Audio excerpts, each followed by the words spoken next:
안녕하세요. 조영종 TV입니다. 조영종 TV 교육 토크쇼 교육 풀림 오늘 6번째 시간입니다. 지금까지 다뤘던 주제 다시 한번 생각해 보겠습니다. 첫 시간에 우리가 수능에 대해서 한번 생각해 봤고요. 두 번째 시간에 내신 상대평가제 얘기했었습니다. 세 번째 시간에는 이름하여 그 팔다리가 잘린 학생부 평가, 그래서 학생부 평가에 대한 말씀 나눴고요. 네 번째 시간에 자사고 일괄 폐지 정당한가, 그리고 다섯째 시간째는 고교 학점제에 대해서 이야기해 봤습니다. 오늘은 지금까지 이야기를 다시 한번 종합하고 정리하는 시간이 될 수 있겠는데요. 이름하여 도박판 같은 누더기 입시 계속 방치할 것인가, 이런 주제로 이야기를 나눠볼 겁니다. 두 분 패널 소개해드리겠습니다. 영종도 교육혁신포럼 김철영 연구위원 나오셨습니다. 안녕하세요. 네, 반갑습니다. 네. 순창대학교 최근택 교수님 모셨습니다. 네, 안녕하세요. 안녕하세요. 도박판 같은, 이 교육에다 도박판을 좀 넣으니까 좀 그렇긴 한데요. 어쨌든 누더기 입시, 참 누더기 입시인 거 맞는 것 같습니다. 이걸 계속 방치할 것인가, 한번 먼저 우리 김철영 의원님께서 말씀 시작해 주시죠. 네. 저도 개인적으로 지금 이제 물론 글로벌 교육 현장이지만은 항상 국내 교육 제도 연관돼 있기 때문에 아마 매년 입시가 바뀌었던 것 같아요. 이제 크게는 뭐 한 30년간 수능이 뭐 과목을 어떻게 하고 비율을 어떻게, 그것만 한 15번. 근데 세부적으로 들어가면은 거의 매년 대학들이 교육부에서 발표를 했던 것 같죠. 이 자체가 사실은 누더기가 될 수밖에 없고요. 아마 또 앞으로도 제가 알기로는 또 2028학년도까지 매년 바뀌는 걸로 또 알고 있습니다. 뭐 이거는 말이 필요 없는 거죠. 그 자체가 누더기고 또 계속 여기저기 찍혀서 결국은 학생들은 하나의 실험지 대상으로 전락하는, 정말 안타까운 현실입니다. 왜 이렇게 바뀌는 걸까요?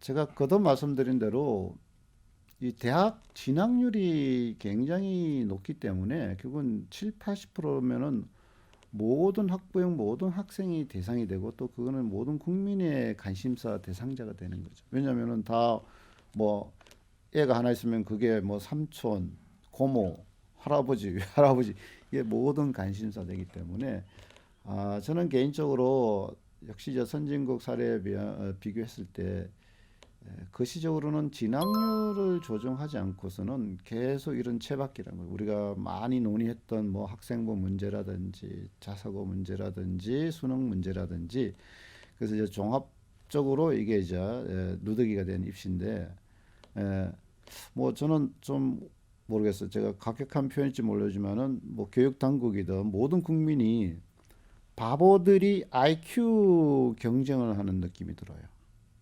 왜냐하면은 근본적인 문제를 어떻게 해결하지 않을까 생각하지 않고 다 지역적인 문제, 이렇게 결국은 항상 제가 이제 또 뭐 삶도 그러고 우리가 학생들이나 학부형 상담할 때도 큰 틀에 대한 거를 딱 우리가 개념을 잡아주면은 뭐 많은 부분이 쉽게 풀려요. 근데 그 큰 틀에 대한 건 딱 그거는 일절 건드리지 않고 지역적인 문제, 여기 꼬이면 저기 꼬이고, 이 형태가 바로 누더기 우리나라 입시 정책인 것 같아요. 예. 자, 우리 최 교수님, 그 대학 교수님 입장에서 오늘날의 그 입시제도 뭐 이렇게 누더기라고 표현하셨는데 어떻게 보시는지 한번 말씀해 주시죠. 이제 대학 입시 제도는 이제 계속 바뀌고 있는 것 같아요. 그래서 한편으로는 이제 제가 볼 때는요, 아마 이 입시 제도가 바뀌는 거는 아마 이제 학원을 위해서 바꿔주는 게 아닌가. 아마 이제 지금 이렇게 입시 제도가 계속 바뀌면은 결과적으로는 어떤 이제 사교육 업체가 이득을 보는. 왜냐하면 공교육에서는 이렇게 따라가기가 굉장히 힘들거든요. 그래서 사교육 업체를 위해서 바꿔주는 게 아닌가, 이런 또 그런 또 속심이 숨어 있지 않나라는 또 생각이 좀 들고요. 그리고 이제 이 교육이라고 하는 거가요, 사실 이제 우리가 필요로 하는 교육은 인재 양성입니다. 그래서 어떻게 인재를 만들 건가라고 하는 큰 틀에서 봐야지, 뭐 어떤 표를 의식해서 교육을 바꾸면 안 될 것 같거든요.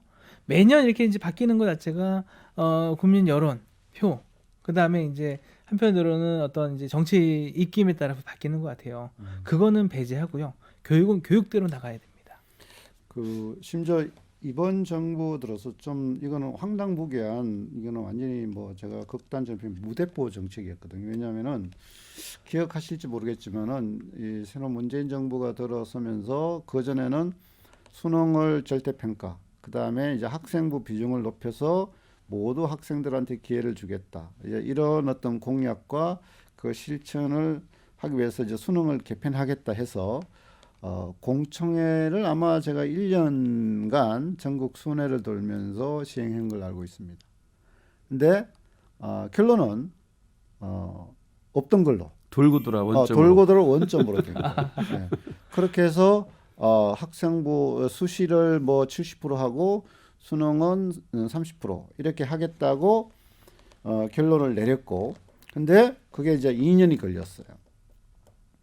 근데 그 시행 발표한 3개월 후에 이게 완전히 뒤집어 버렸어요. 수능을 정시 50%, 그것도 이제 주요 대학에다가 강압적으로 이거 하지 않으면은 학교에 돈 안 주겠다. 이건 완전 뭐 쉽게 말하면 깡패 같은 그런 극단적 표현하면인데, 그 주범이 뭐죠? 그 조국 딸 조민의 양의 그 입시 비리, 그 학생부가 조작에 대해서 갖다 이게 국민적인 여론이 막 부르니까, 그래서 그게 원흉이 학생부다. 그 거꾸로 학생부를 절대적으로 줄이고 공정성을 외치면서 수능 비중을 높였던 거죠. 이게 불과 3개월 만에 그 바뀐 거죠. 예.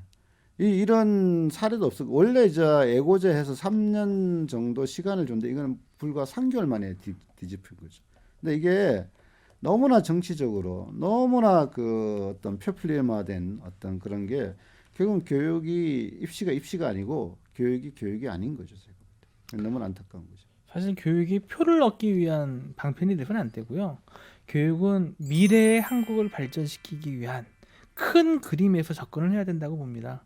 그 전제를 깔지 않고 단순히 어떤 여론과 표를 의식해서만 계속 바꾸다 보니까 이 교육이 일관된 방향으로 가는 게 아니고 그냥 이제 계속 바뀌고 이렇게 있는 것 같습니다. 제가 이제 지난번에 우리 이제 아는 교수님과 같이 뭐 얘기를 하다가 교육에 대한 거는 누구나 관심이 많잖아요. 그래서 우리나라 교육이 왜 그럴까요?라고 얘기를 하다가 이제 아마 이제 그 교육부에 계신 분들도 아주 훌륭한 분들도 많고요. 지금 선생님들도 아주 우수한 선생님들 많잖아요. 그런 전제 하에서는 교육이 이렇게 가면 안 되는데 뭐가 문제일까라고 했더니 그 아는 교수님이 하시는데 다 좋은데 교육부 장관이 제대로 된 사람이 있었어? 이렇게 얘기하시더라고요. 결국은 아마도 정말 교육부라고 하는 거는요, 교육부 장관의 수장이라고 하는 분은 정말 교육의 큰 그림을 가지신 분이 오셔서 그 그림을 펼쳐나가셔야 돼요. 그 자리가 정치인들이 가는 자리 아니었어요? 아니요, 이제 사실 정치라는 관점에서 보는 게 아니고요. 우리나라 미래를 위해서 이제 교육부는 부총리급 아닙니까? 그러면 우스갯소리로요. 그 우리나라 교육은 교육부 장관도 못 풀 분대로 대통령도 못 풀고요. 하나님도 못 푼다고 그랬어요. 너무나 복잡하게 너무나 이건들이 이게 있기 때문에, 그래서 언젠가는 단판을 내야 된다. 딱 잘라서 어떤 획기적인 혁명적인 그런 걸 해야 되지 않으면은 이 교육은 못 바꾼다고. 그러니까 정치적인 이해관계 따지지 말고 그렇죠. 표의식하지 말고 그렇죠. 단칼에 잘릴 일이 있다. 그렇죠. 그게 뭔가 좀 말씀해 주세요. 그 물론 저 정부 정책은 이제 그 교육부 기능을 축소시키는 국가교육위원회를 출범시키는 걸 알고 있는데, 그것도 많은 부분이 의심의 눈초리, 결국은 어떤 정치적인 또는 대통령의 어떤 그런 집권 세력에 대한 어떤 어디가 유불리하냐에 따라서 교육 정책을 펼 거라는 그런 어떤 심각한 우려도 있고요. 그래서 물론 저는 개인적으로 그 책을 하나 쓰고 있어요. 예. 그 제목은 교육열로 흥한 대한민국 교육 표플리즘으로 망한다. 그러니까 이 여러 가지 문제점을 하면서 나름의 이제 그 비전을 제시를 하는 내용인데, 제목은 망한다지만 내용은 흥한한 쪽으로 쓰셨겠죠. 예, 결국은 그 문제점을 토대로 어떻게 발전적으로 갈 것인가.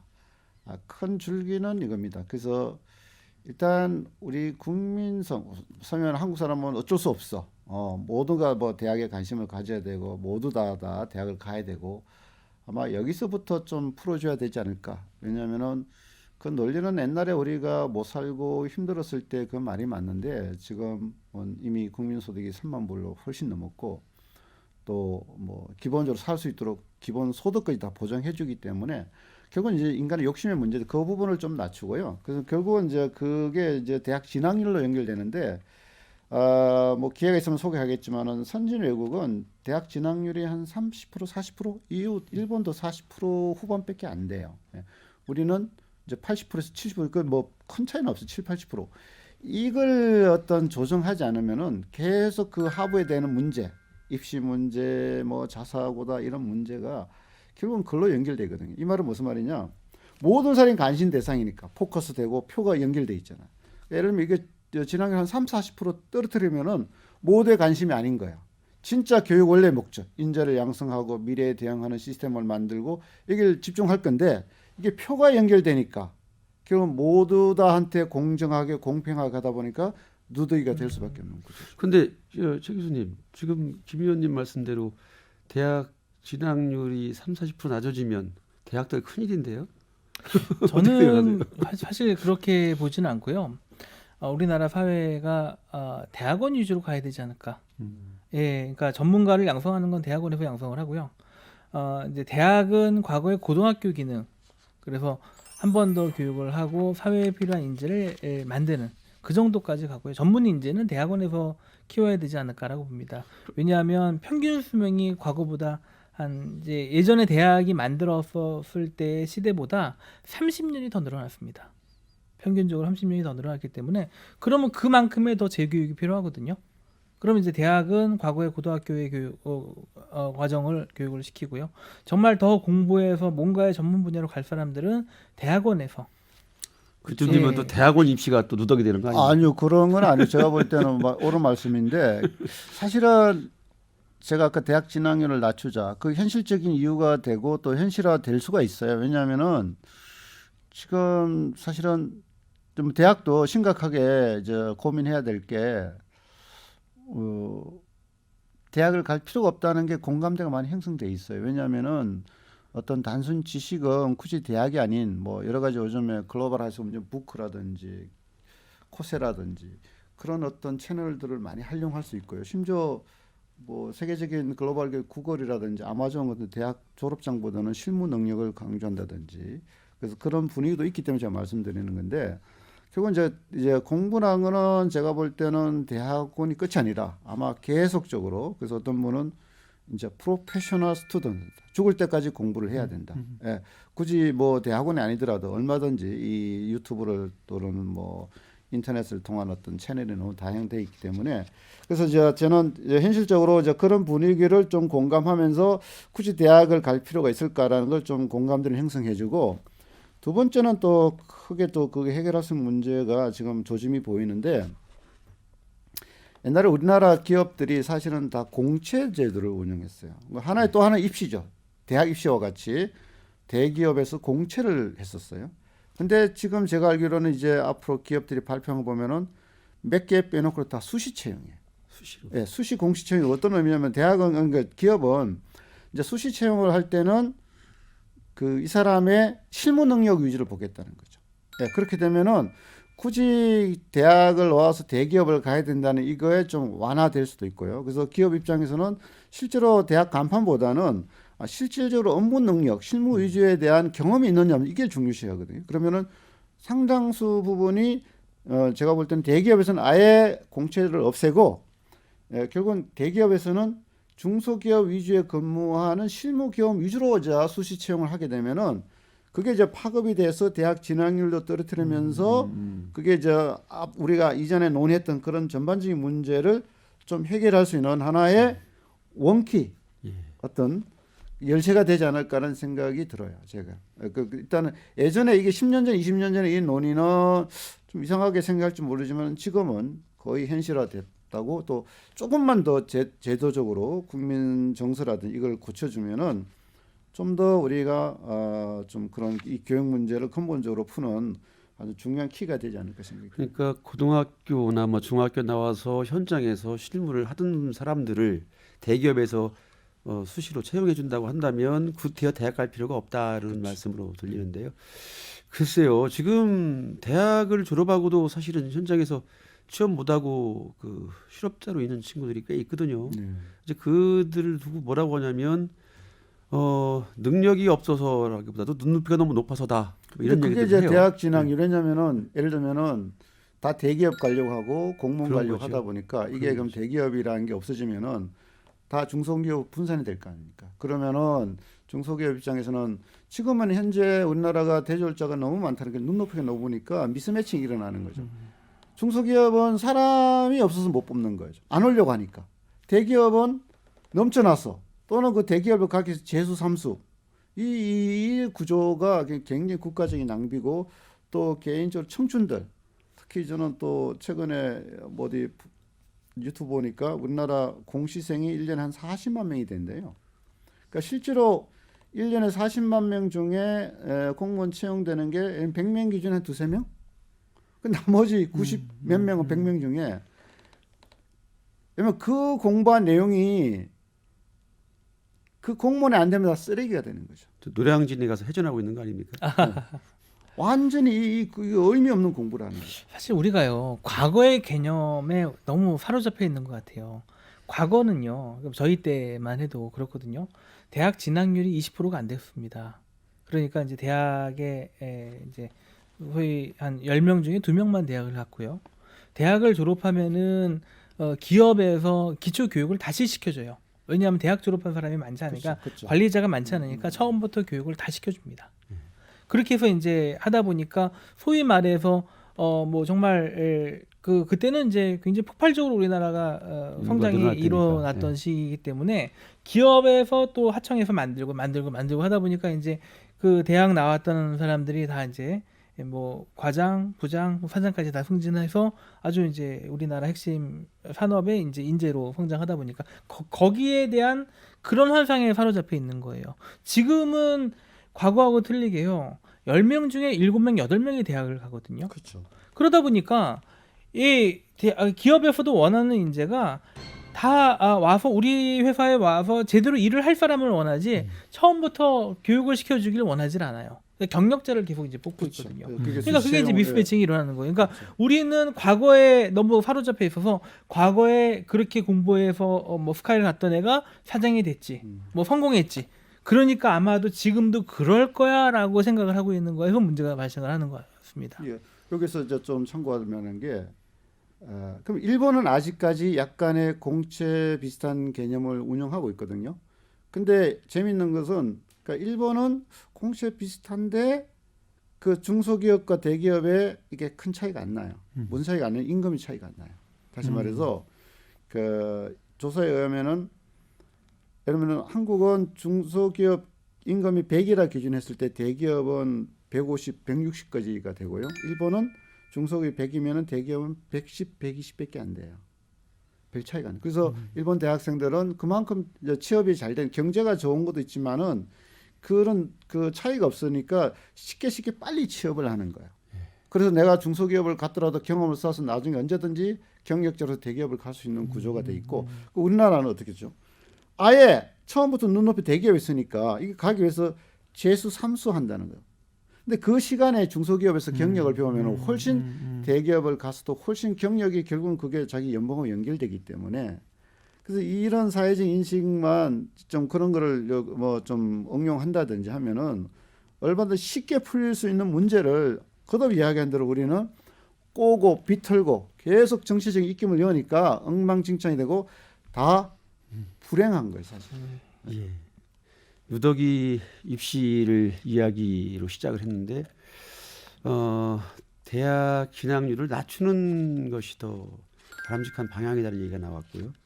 이제 그렇게 대학을 안 간다는 얘기는 고졸자와 대졸자의 임금 차이가 많이 나지 않아야 된다는 얘기로 지금 이어졌습니다. 입시 관련해서 마지막 정리 말씀 한번 우리 최 교수님. 저 사실 그 교육이라고 하는 본질적인 부분에서는요. 본인의 학생 개개인이 가지고 있는 능력을 개발을 하고 최대한 발휘할 수 있도록 하는 게 교육이라고 봅니다. 저도 이제 뭐 여러 대학에서 이제 입학 봤지만 지금 제가 있는 대학은 뭐 그렇게 좋은 아주 뭐 레벨이 높은 대학은 아니거든요. 그런데 학생들을 저희가 가리키다 보니까는요 정말 우수한 학생들이 많아요.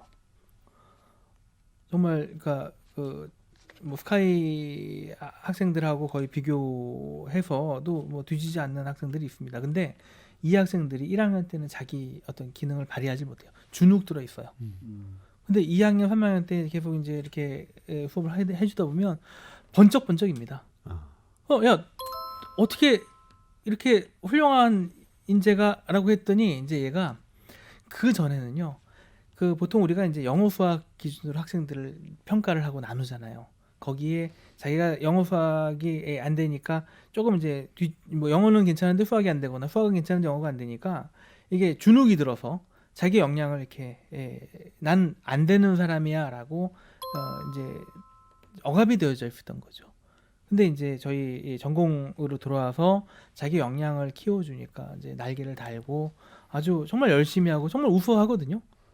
어디에 내놔도 좀 뒤처지지 않는 그런 우수한 학생들이 여기 숨어 있다.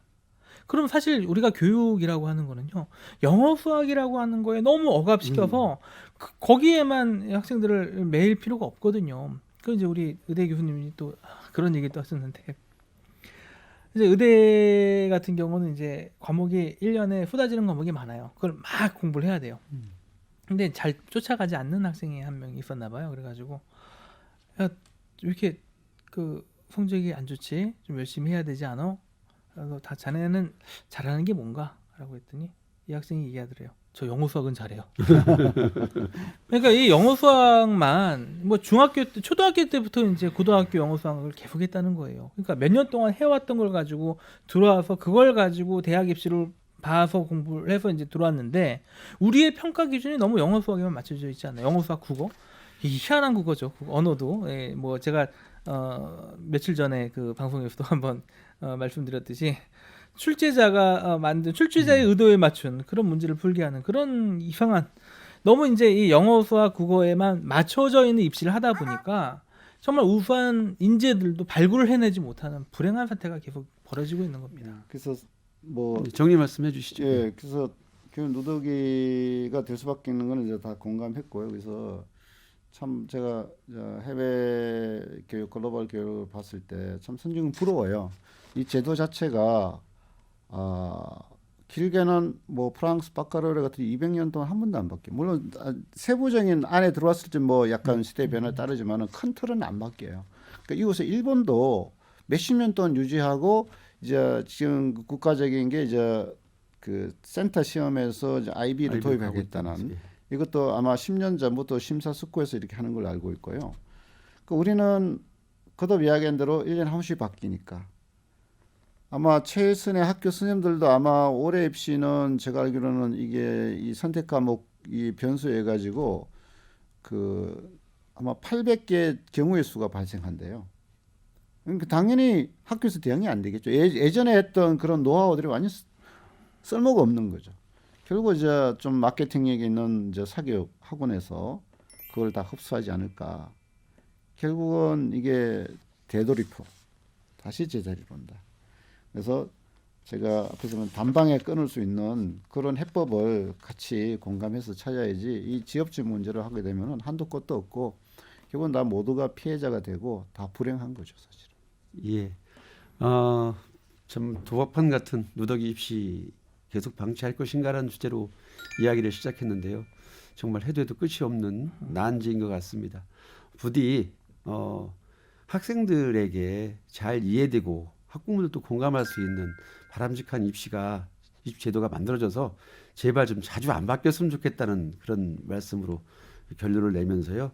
부디 우리 사회가 고졸자나 대졸자 모두가 다 사회에서 대접받는 그런 인재가 될 수 있도록 그런 사회가 빨리 되기를 바라는다는 마음으로 마지막 말씀을 드립니다.